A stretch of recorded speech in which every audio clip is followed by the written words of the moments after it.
Why don't you give everybody a little bit of background before we get into that about who you are, kind of where you came from, what's your background, and how you got into healthcare in general? I'm Mr. Fong, the Vice President of Virtual Care at Renown, also a board member of ACHE, the Nevada chapter, and a board member of the Food Bank of Northern Nevada.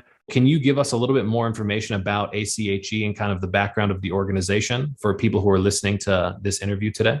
ACHE, the American College of Healthcare Executives, is a national organization really focused on mentorship, leadership, and creating the right infrastructure for healthcare executives to create the right change, sustain the right change, and really push the industry forward.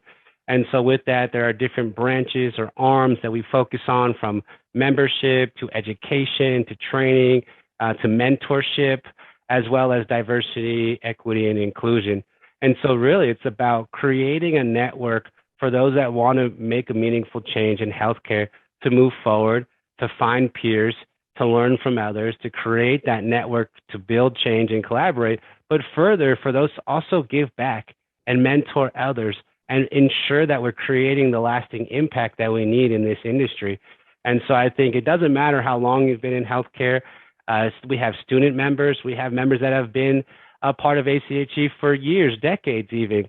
And it's funny how interesting it is to hear them communicate and share their different preferences on what's needed in healthcare, how can we improve leadership. And I think that's the beauty of it, is healthcare is always evolving. The patients that we serve are across all generations.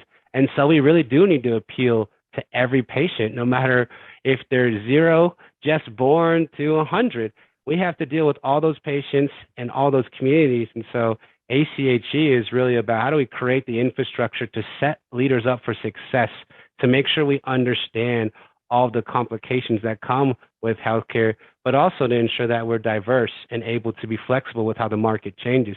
And to our prior point, I think, about diversity in scope, it's not just for health system CEOs, hospital executives. Healthcare is moving away from just an acute perspective and really broadening with all the ambulatory aspects. So it's about how do we bring in and collaborate with all of those that impact the healthcare continuum, especially as we look at managed care, ACOs, and different types of payment models.